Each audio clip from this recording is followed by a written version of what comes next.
myanzuro. Okay.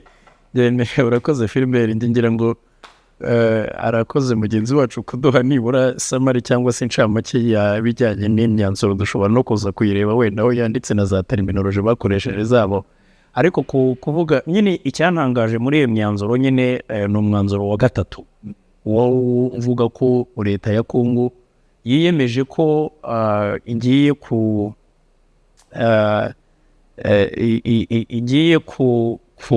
gutegura uburyo bwo gusenya burundu FDLR, ndetse mu nama itaha ikazazana icyo nakwita nka implementation plan, uburyo bwo gushyira mu bikorwa iyo gahunda yo gusenya umutwe wa FDLR.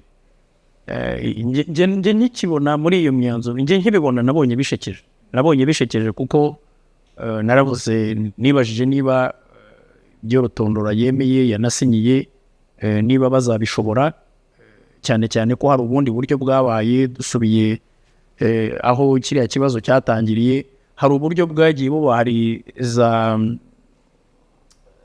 za operasiyo zagiye ziba, ibyo bita nakwita nka operasiyo conjointe, ndetse ubufatanye bwa leta y'u Rwanda na Kongo. Hari muzi byiswe bya Kimia 1, Kimia 2, hari ibyiswe Sokora 1, 2, hari ibyiswe Umoja Wetu. Ngira ngo muri izo za operasiyo n'u Rwanda ndetse rwanafatanyijemo n'ingabo za Kongo, harimo ni nabo muri ibyo bitero haguyemo n'uwari umuyobozi w'umutwe wa FDLR General Mudacumura. Ariko nyuma yaho FDLR kongera ikiyungunganya, ikiyegeranya, ikongera ikagaruka. N'ubundi wenda kwica umuyobozi w'umutwe w'iterabwoba nkuriya bifite uko biwuca intege mu gihe gito, ariko n'ubundi urongera ukiyoruganiza ukongera ukagaruka. Ibyo ngibyo rero nge ngatekereza yuko ubwabyo FDLR nanone abantu nta nubwo bakwiye kuyireba nk'ikibazo cy'umuntu witwa Mudacumura, cyangwa se witwa Rwarakabije watashye uri hano, cyangwa se witwa undi muntu Byiringiro, cyangwa undi muntu uwo ari we wese. Ni ukuvuga ngo FDLR ni ikibazo ideologique, ni ikibazo cy'ingengabitekerezo bamaze gukwirakwiza muri kariya karere. Hari ukuntu Tshisekedi yakomeje kuvuga ngo ufata muri 1994 ufata umuntu wari muri FDLR wongereho imyaka 30, 29 ngo urebe ukuntu angana, ngo umuntu ni umusaza. Ubu ngubu ni umusaza udakwiye kuba serete ku mutekano w'u Rwanda. Ariko kuvuga ngo ni umusaza, uwo muntu yarahageze, yajyanye n'umugore we, arabyara, ingengabitekerezo ayigisha umwana we. None aba bantu bari muri FDLR bafite imyaka 18, 20 bagiye muri ryari, bavukiye muri Kongo, banayigiriyemo muri Kongo ukurikije imyaka ishize. Abantu ko FDLR yatangiye mu mwaka wa 2000, ubwo no kuvuga yuko yatangiye mbere cyitwaga ARIR, kigizwe n'abantu bari ingabo zatsinzwe hano n'abantu bari interahamwe hano.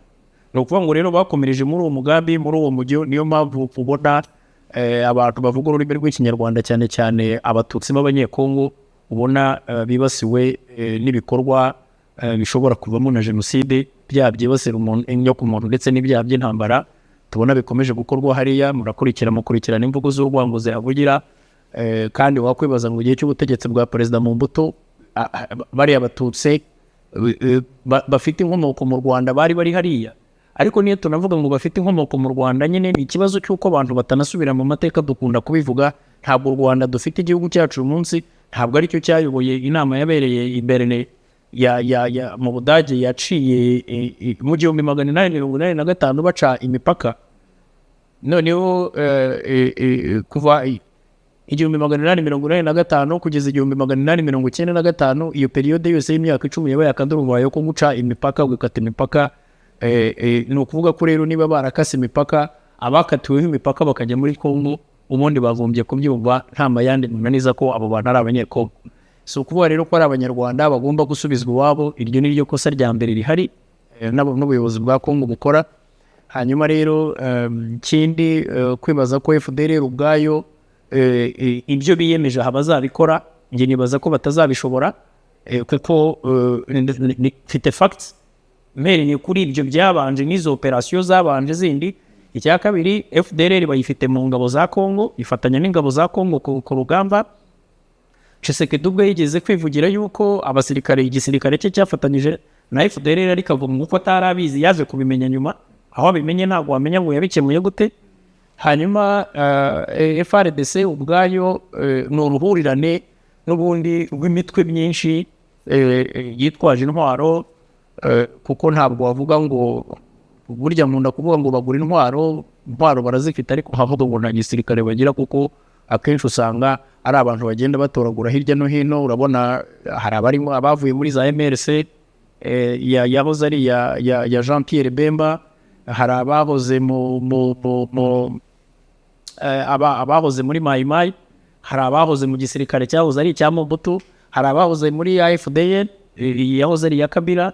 Ni igisirikare heterocrite niko bakita, igisirikare kigiye ugafata bamukora nk'interahamwe bitwa Wazalendo, ugafata ziriya za Pariko. Hari abantu imitwe myinshi yitwaje intwaro yagiye atoragura akayegeranya akavuga ngo icyo ni igisirikare. Abo bantu rero n'ibyaha bakora simbizi uko bizagenda mu bihe bizaza, ariko ku bijyanye na FDLR ntekereza ko reka turebe mu nama y'abaminisitiri itaha, kuko baravuga ko inama y'abaminisitiri itaha biyemeje muri iyi myanzuro ya Rwanda, baravuga ko inama y'abaminisitiri itaha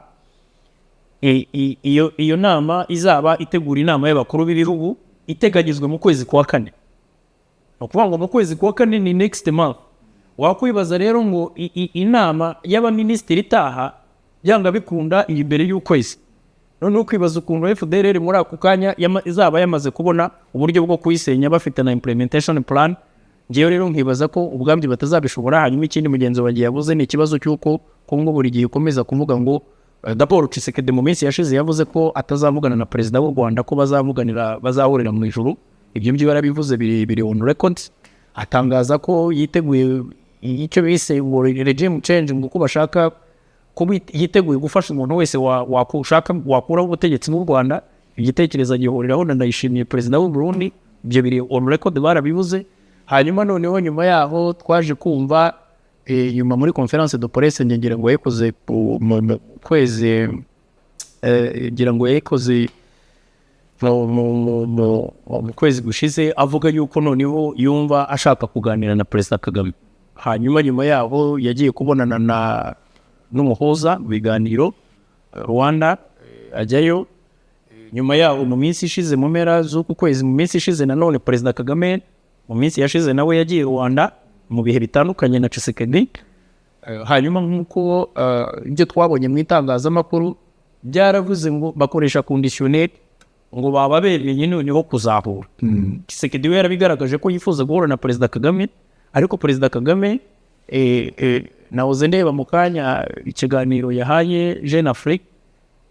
Tshisekedi ni umuntu usa n'umuntu ushyiraho condition, niwe ushyiraho ibyo abantu bagomba kubahiriza. Arigira umusifuzi w'ikibazo w'umukino nawe arimo ubwabyo iyo nerero ubwayo. Hari n'ikindi cya kabiri nk'uko mugenzi wanjye yabivuze, ntabwo Tshisekedi afitanye ikibazo mu Rwanda nk'ibihugu bibiri. Buriya abakamufura ikibazo bihita biyibutsa ibintu wari perezida w'u Rwanda Juvenal Habyarimana ibintu yigeze gukora na minisitiri wa Minister wa Foreign Affairs icyo gihe witwaga Kazimiri Bizimungu. Inkotanyi zigitereye yavuze ko yatewe n'Ubugande. Mbere yanavugaga ngo arashaka kuganira n'Ubugande kuko aribwo bumutera minisitiri we, nibyo yavugaga. Ariko nyuma igihuru kiza kumuhiraho, bigaragara yuko afitanye ikibazo n'impunzi z'Abanyarwanda zabuzizwe gutaha kugeza ubwo zifata icyemezo cyo gufata intwaro ngo zitahe ku mbaraga. Ibyo ngibyo rero la cause nge nkibaza yuko iriya mpamvu RPF yari ifite muri kiriya gihe, nge nibaza ko itanatandukanye cyane niyo M23 ifite, kuko M23 nayo ifite impunzi ziri hano. Hari impunzi z'Abanyekongo zirenga 100,000 mu minsi aho nimerukiye imibare byari 130 noneho ukwibaza ukavuga ngo aba bantu bariburana uburenganzira bwabo, aba bantu bari iwabo urashaka kubajyana he? Abo bantu bafite ababyeyi bagizwe impunzi, bafite bashiki babo bagizwe impunzi. Noneho kuko ikindi kitazanashoboka nuko muri aya masezerano, muri ibi bumvikanye, baravuga ko amasezerano processus ya Rwanda na Nairobi bizakomeza kuba ingamba nyamukuru izashingirwaho n'ibindi byose kugira ngo amahoro n'umutekano bigaruke mu burasirazuba bwa Kongo. Hanyuma uko mugenzi wanjye yabivuze, yapo ya gatatu aho leta ya Kongo ngo yiyemeje kujya gusenya gushyiraho ingamba zo gusenya burundu FDLR.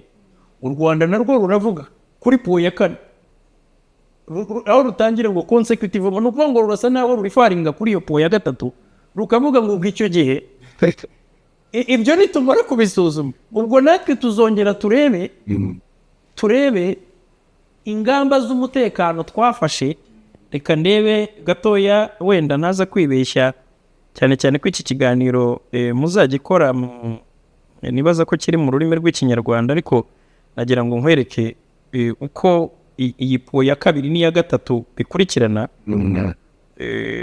Nyihanganira dore iravuga ngo reka ndebe iya mbere, imyanzuro amasezerano ya Rwanda na Nairobi azakomeza kuba ingamba nyamukuru byo bise ngo les principaux instruments bondement d'agenda translation yanjye, azakomeza kuba ingamba nyamukuru zo gukoresha mu rwego rwo kugarura amahoro n'umutekano mu burasirazuba bwa Kongo, guhagarika ubushyamirane harimo no guhagarika imirwano mu buryo buzagenzurwa biherekejwe na gahunda yo gusenya imitwe ya gisirikare.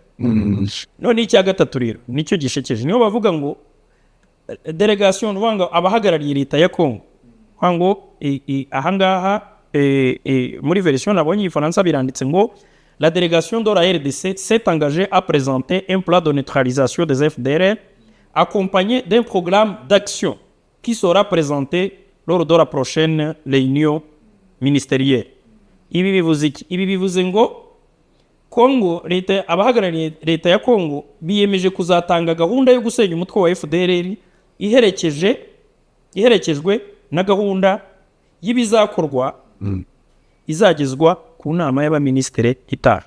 Noneho rero po ya 4 u Rwanda narwo rukavuga ngo hagendewe ku buryo ibimaze kuvugwa muri po ya 3 bizashyirwa mu bikorwa. U Rwanda rwiyemeje kuzongera kugenzura ingamba n'ibikorwa byafashwe mu rwego rwo gusigasira umutekano n'ubusugire bwayo. No kuvuga ngo iki ngiki urumva iriya commitment DRC yafashe inagoye ubona itazanashoboka. U Rwanda ruravuga ngo according to, no kuvuga ngo mwebwe ubwo nimuduha uburyo nimutwereka ko umutwe mugiye kusenya utakibangamiye umutekano wacu, natwe tuzongera tuzareba voir ingamba twafashe kugira ngo turinde umutekano n'ubusugire w'igihugu cyacu. Cya kabiri nk'uko yabivuze mugenzi wanjye yabivuze, ndagaruka ku kintu kijyanye nuko u Rwanda rujya muri ibi biganiro d'abord nk'igihugu kiri mu karere, kuko iki kibazo cyo mu burasirazuba bwa Kongo kirareba umutekano w'akarere kose. Icya kabiri, u Rwanda rubona FDLR ari threat, ari menace ku mutekano warwo. No kuvuga ngo ibintu byose rero bireba umutekano mu burasirazuba bwa Kongo, abantu batazumva ko u Rwanda rubijyamo nkaho ari rwo ruhanganye na leta ya Kongo. Aho nyuma igitangaje nuko muri iyi process yose nta hantu tubona M23 bayihamagara, kandi ifite za revendication, ifite ibyisaba. Ni ukuvuga ngo ijwi ryayo n'indi urifite. Ahangaha niho nge mbona ko iri bintu abantu bari ko gutunganya. Nicyo turaje tukigereho icyo ngicyo Nelson nashaka kubaza